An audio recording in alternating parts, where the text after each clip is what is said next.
Información precisa, completa, veraz, objetiva e independiente. Directo a tu pantalla. Voz de América en RCR 750.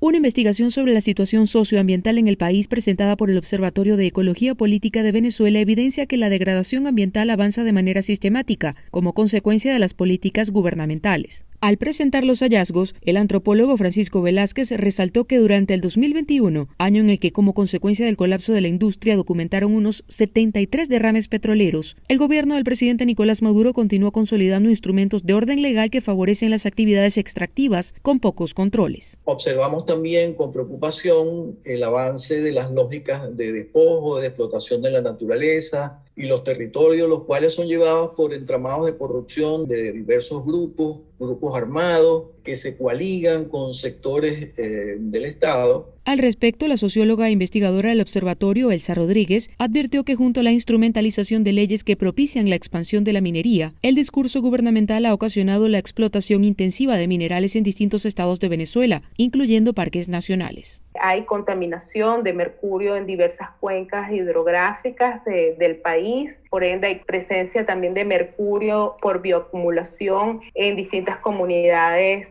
indígenas y mineras. Sobre el proyecto de ley de zonas económicas especiales que próximamente podría ser aprobado en segunda discusión por el Parlamento de mayoría chavista, el presidente Nicolás Maduro ha dicho que se trata de un instrumento que pretende generar riquezas y nuevas fuentes de desarrollo para el país. Carolina Alcalde, Voz de América, Caracas. Ecuador sigue golpeado por la violencia en las cárceles que se encuentran sobrepobladas y donde no existe diferencia entre un criminal, un narcotraficante o una persona privada de su libertad por no pagar las pensiones alimenticias a sus hijos. El último motín registrado el fin de semana en la provincia de La Suay, al sur del país, deja 20 presos muertos y una docena de heridos. El ministro del Interior, Patricio Carrillo, menciona que tienen identificados a los reos que provocaron los disturbios. Están identificadas las personas que lideran a cada uno de estos pabellones y cada una de las organizaciones. Son alias Ariel y alias Sanchundia. Los dos sujetos pertenecían a la banda de narcotráfico llamada Los Lobos, la que se dividió, y los disidentes buscan tomar el control de la cárcel El Turi. El ministro Carrillo mencionó que estos problemas no se producen por el hacinamiento, sino por el comportamiento de los privados de libertad.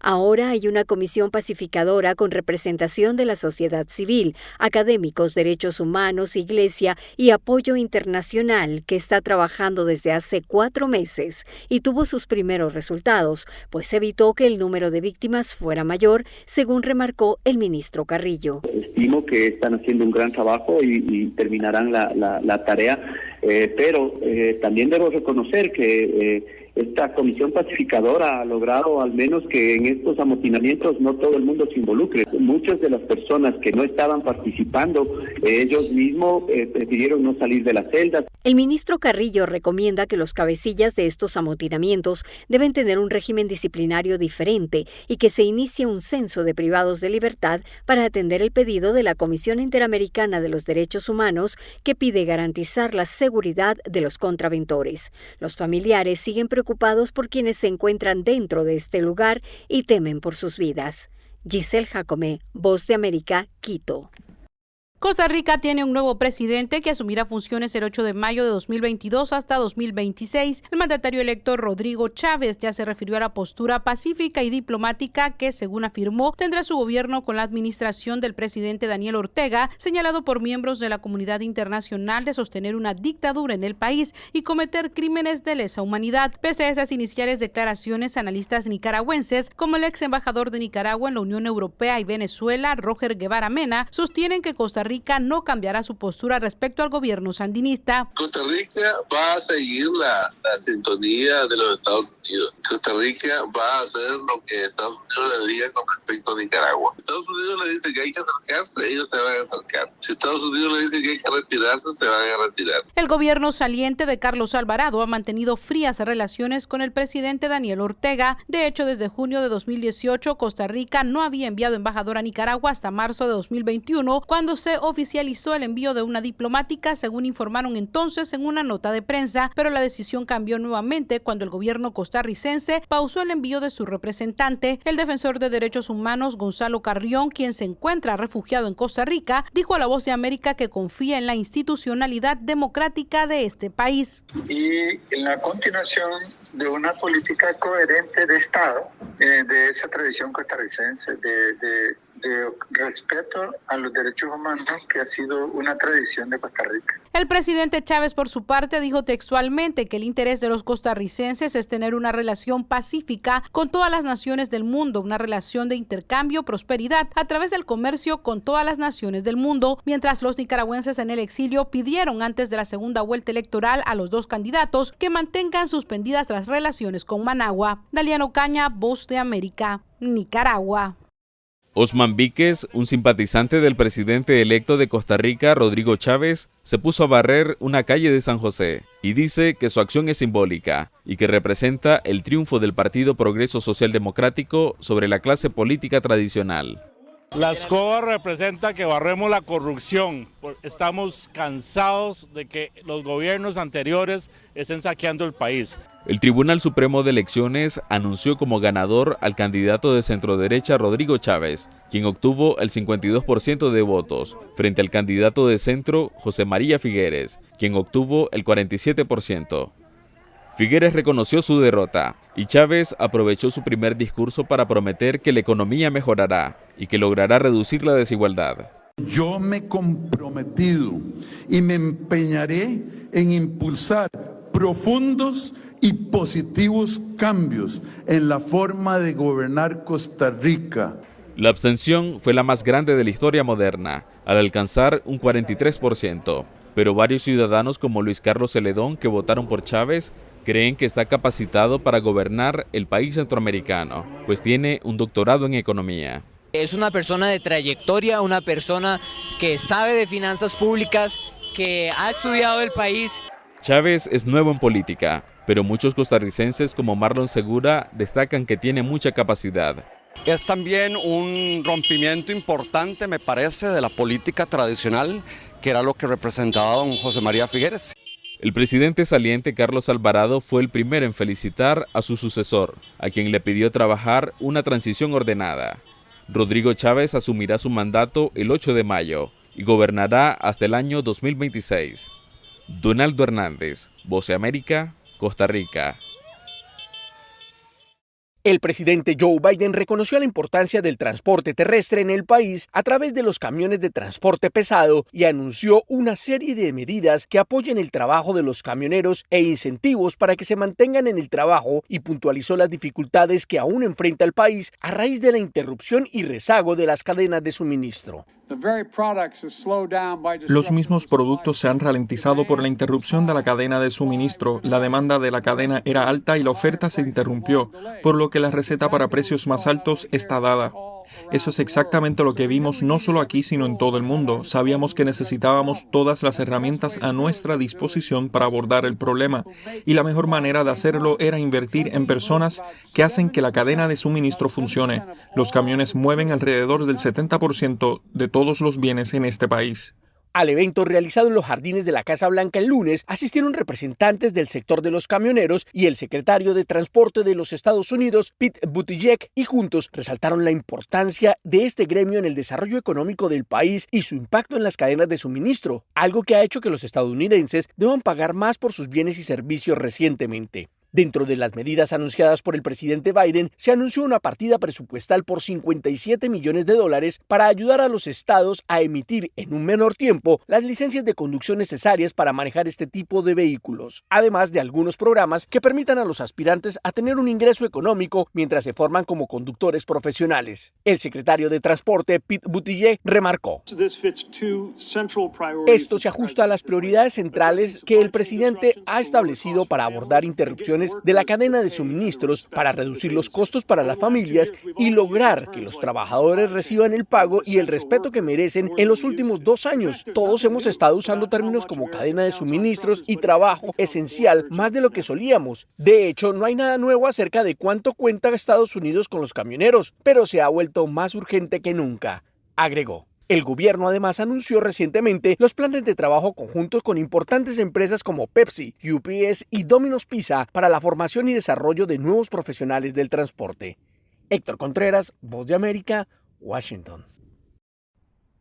La candidatura a la Corte Suprema de Justicia de los Estados Unidos de la jueza Ketanji Brown Jackson avanzó un paso más el lunes en un comité clave del Senado cuyo voto adelantó su nominación para una votación plenaria más adelante esta semana. Se espera que la candidata del presidente Joe Biden sea aprobada por el Senado para servir en el Tribunal Supremo del país, estrechamente controlado por los demócratas, lo que la convertiría en la primera juez afroamericana de la Corte Suprema en la historia de los Estados Unidos. Antes de la votación, los demócratas del Senado elogiaron la amplia experiencia de Jackson y la calificaron como una de las nominadas más calificadas en la historia de la Corte Suprema. Jackson no obtuvo votos republicanos en una votación de 11-11 en el Comité Judicial del Senado, pero los demócratas aún pudieron hacer avanzar su voto al Pleno utilizando los procedimientos del Senado. Jackson, de 51 años de edad, se desempeñó como jueza durante casi una década y tiene experiencia como secretaria en todos los niveles del sistema federal, incluso en la Corte Suprema de Justicia de los Estados Unidos,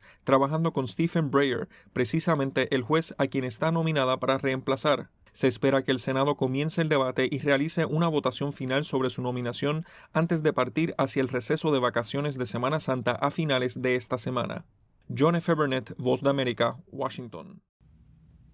1.700 refugiados ucranianos han llegado en las últimas semanas a Tijuana, esto de acuerdo a Enrique Lucero, quien es el director para Relaciones Migratorias de Tijuana. Él mismo explicó que durante el último fin de semana, por lo menos 400 refugiados ucranianos han llegado hasta esa zona fronteriza, de los cuales un 30% son niños. La mayoría de estas personas están volando al Aeropuerto Internacional de Cancún, así como a la Ciudad de México, y eventualmente llegan a esta zona de frontera donde voluntarios estadounidenses han sido una pieza fundamental para asistir en el proceso de movilización de estos refugiados, quienes en ocasiones no hablan ni inglés ni tampoco español. Mientras tanto, este lunes, la Oficina de Aduanas y Protección Fronteriza y su comisionado Chris Magnus indicó que la agencia está aumentando el personal y los recursos en la frontera suroeste de los Estados Unidos, sin dar a conocer detalles específicos del número de agentes o cuántas personas estarían siendo enviadas y a dónde. Mientras tanto, Alejandro Mayorkas, el secretario de Seguridad Nacional de los Estados Unidos y quien también está a cargo de la patrulla fronteriza, aseguró este viernes que su departamento ha enviado ya a 600 uniformados para asistir con los procedimientos en la frontera entre los dos países. Mientras tanto, las autoridades mexicanas han alertado que por ahora estos refugiados ucranianos tienen que esperar de 2 a 5 días para que sus peticiones puedan ser analizadas bajo esta excepción humanitaria. Informó Celia Mendoza de La Voz de América desde San Diego, California.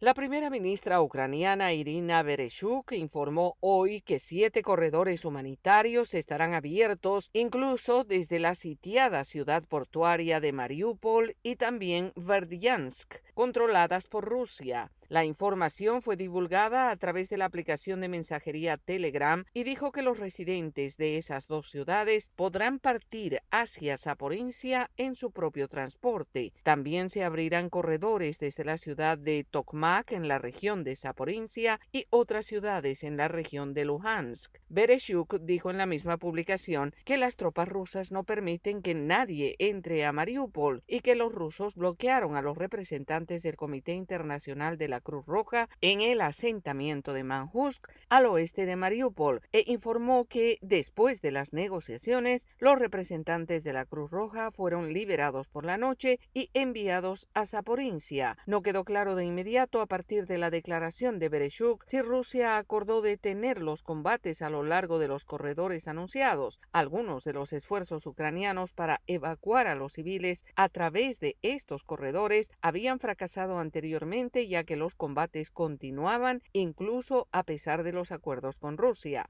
Por su parte, el Comité Internacional de la Cruz Roja, que ha estado tratando de llevar un pequeño equipo a Mariupol desde el viernes como parte de sus esfuerzos para escoltar y ayudar a los civiles asediados, confirmó que fue liberado durante la noche y dijo en un comunicado que el enfoque del equipo ahora está en la operación de evacuación y dijo textualmente que el incidente muestra cuán volátil y compleja ha sido la operación para facilitar el paso seguro por Mariupol para nuestro equipo. Jason Estraciuso, un portavoz del Comité Internacional de la Cruz Roja, dijo que el equipo no planeaba intentar ingresar a Mariupol hoy. Los esfuerzos humanitarios de nuestro equipo se centrarán en ayudar en los esfuerzos de evacuación en áreas cercanas, puntualizó. En tanto, según dijo hoy la inteligencia militar británica, las fuerzas ucranianas habrían retomado terreno clave en el norte, obligando a las fuerzas rusas a retirarse de las áreas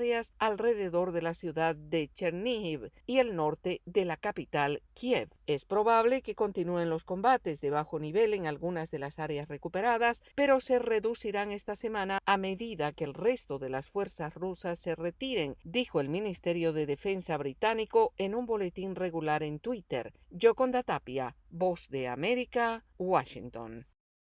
Desde que empezó la invasión rusa el 24 de febrero, los residentes de Ucrania han tenido que acostumbrarse a vivir bajo una nueva realidad marcada por el terror, la incertidumbre y el desasosiego propios de un escenario bélico. Además, desde ese día, el estridente sonido de las sirenas antiaéreas no ha dejado de resonar en sus mentes y esta madrugada no ha sido diferente. Y es que Ucrania se prepara para nuevas ofensivas rusas en el este y el sur del país. El presidente de Ucrania, Volodymyr Zelensky, advirtió a sus pueblos sobre la relocalización de las fuerzas rusas, mientras reiteró una de sus peticiones más repetidas a los líderes de Occidente. El ejército ucraniano necesita más equipos militares para expulsar a los ocupantes de su país.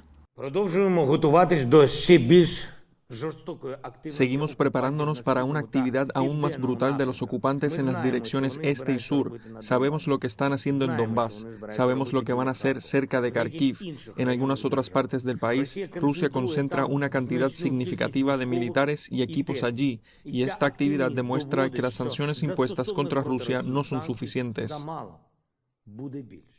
Hoy el líder ucraniano se dirigirá al Consejo de Seguridad de las Naciones Unidas, donde expondrá el caso de Bucha, en el que al menos 410 civiles habrían sido asesinados por soldados rusos, y expondrá la gravedad de la situación ante este organismo encargado de mantener la paz y la seguridad en el mundo, que tiene la potestad excepcional de tomar decisiones y obligar a los miembros a cumplirlas. Esta cita virtual tendrá lugar luego de que el presidente Joe Biden afirmara que su homólogo ruso, Vladimir Putin, debería enfrentar un juicio por crímenes de guerra. Él es un criminal de guerra, pero tenemos que recopilar la información. Tenemos que seguir proporcionando a Ucrania las armas que necesitan para seguir luchando y tenemos que recopilar todos los detalles para que pueda haber un juicio por crímenes de guerra. Este tipo es cruel y lo que está pasando en Bucha es atroz. Habrá que esperar a los resultados de las investigaciones independientes para esclarecer qué sucedió realmente en Bucha. Sin embargo, los analistas apuntan a que el Kremlin habría incumplido las normas básicas en cuanto a tácticas, estrategias y al uso de armas en las guerras que establece el derecho internacional. Mientras tanto, en Bruselas hoy se celebrará una reunión de ministros de Relaciones Exteriores de la OTAN y allí el secretario estadounidense de Estado Antony Blinken destacará el rol esencial de la Alianza Atlántica en la preservación de la seguridad de la región y además discutirán los esfuerzos de los aliados para brindar apoyo a Ucrania. Continuando con los esfuerzos diplomáticos, la presidenta de la Comisión Europea, Ursula von der Leyen, y el jefe de la diplomacia de la Unión Europea, Josep Borrell, viajarán hasta la capital ucraniana esta semana, donde se reunirán con el presidente Volodymyr Zelensky para reiterarle su apoyo y compromiso. Paralelamente, desde el Kremlin niegan todas las acusaciones de Occidente. Hablan de montajes, de conspiraciones y de puestas en escena al referirse a las horripilantes imágenes que continúan llegando desde Bucha. Y el embajador de Rusia ante la ONU aseguró que proporcionará pruebas fácticas que respaldan la postura del gobierno de Vladimir Putin. Judith Martín Rodríguez, Voz de América. El expresidente Barack Obama se unirá al presidente Joe Biden en la Casa Blanca en un evento sobre la ley del cuidado de salud asequible hoy martes, lo que marca la primera vez que el expresidente aparecerá públicamente en la Casa Blanca desde que dejó el cargo en el año 2017. Está previsto que el presidente Biden pronuncie comentarios sobre la ley del cuidado de salud asequible, mejor conocido como Obamacare. Obama promulgó dicha ley hace exactamente 12 años. En otras informaciones, Estados Unidos informó que quiere que la Asamblea General de las Naciones Unidas retire a Rusia del Consejo de Derechos Humanos de la ONU, citando acusaciones de crímenes de guerra cometidos en Ucrania. Según dijo la embajadora estadounidense en la ONU, Linda Thomas-Greenfield, la participación de Rusia en el Consejo de Derechos Humanos es una farsa y cree está mal, por lo que es hora de que la Asamblea General de la ONU vote para expulsarle. Thomas Greenfield basó su pedido de expulsión de Rusia en las denuncias de Ucrania de que las tropas rusas mataron a decenas de civiles en la ciudad de Bucha. Kiev ha anunciado que está investigando los asesinatos y Rusia ha negado cualquier participación. Se requiere un voto de 2/3 de la Asamblea de 193 miembros para sacar a Rusia del Consejo. Por último, la jueza Ketanji Brown Jackson avanzó un paso más cerca de servir en la Corte Suprema de Estados Unidos después de que el lunes la Comisión Judicial del Senado de los Estados Unidos adelantara su nominación para una votación plenaria más adelante esta semana. Se espera que la candidata del presidente Joe Biden para la Corte Suprema sea aprobada por el Senado, estrechamente controlado por los demócratas, lo que la convertiría en la primera jueza afroamericana del máximo tribunal en la historia del país. Desde Washington, Sofía Pisani, Voz de América.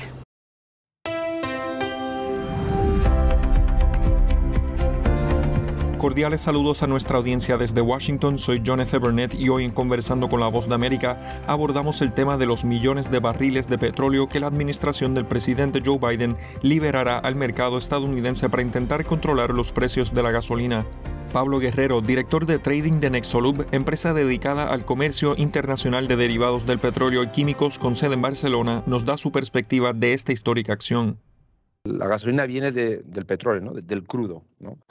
¿Cómo se establece el precio del crudo, ¿no? Uno podría pensar es oferta y demanda, ¿no? Básicamente, pero va un poco más allá. Hay un cartel, hay unos países, ¿vale?, que son los que componen la OPEP, ¿vale?, que son los países de producciones, que se juntaron hace más de 60 años para intentar influir en los precios. Son países que dependen mucho de las exportaciones de petróleo, ¿no? Son los típicos países que todos podemos tener en la imagen, ¿no?, en la cabeza. Arabia Saudí, Emiratos Árabes, Venezuela, Irán, todos estos países componen la OPEP, con la idea de maximizar las exportaciones. Lo que hicieron fue influir en los precios en función de la capacidad que ellos producían. Biden lo que está haciendo es lo que cualquier persona haría de una manera natural, ¿no? Entonces lo que tengo que hacer es poner más petróleo en el mercado para que el petróleo baje. Si lo piensas bien, es el efecto contrario a lo que hace el cartel, ¿no? O sea, el cartel lo que hace es reduce la producción para que haya menos producto disponible para que suba el precio, ¿no? El problema es que esto es un arma de doble filo. Primero porque utilizar las reservas es una opción que es finita.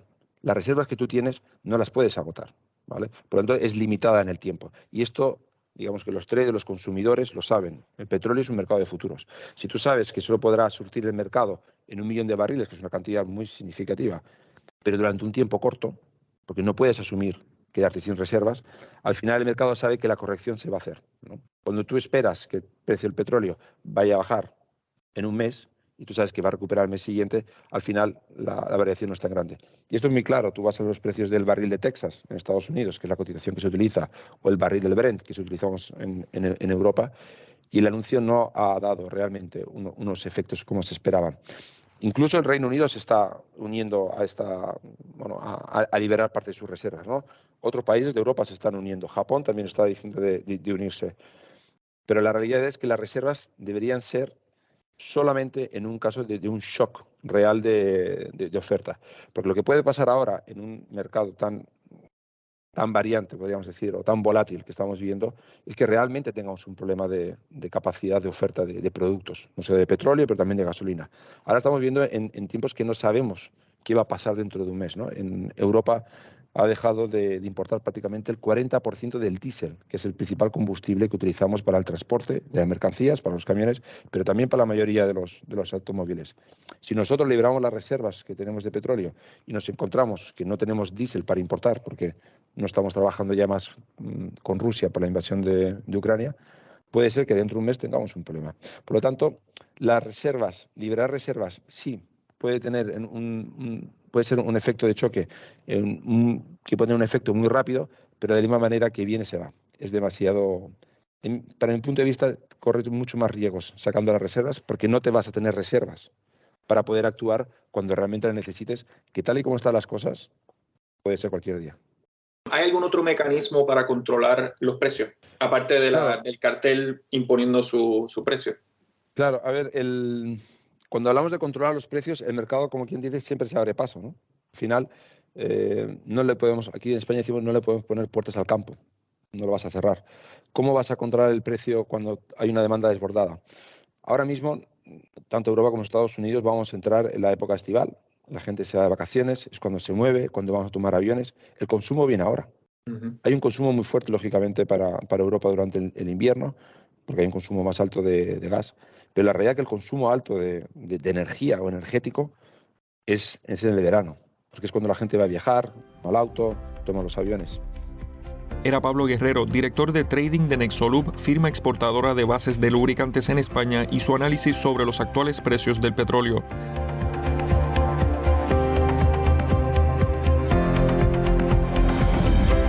Esto fue Conversando con la Voz de América.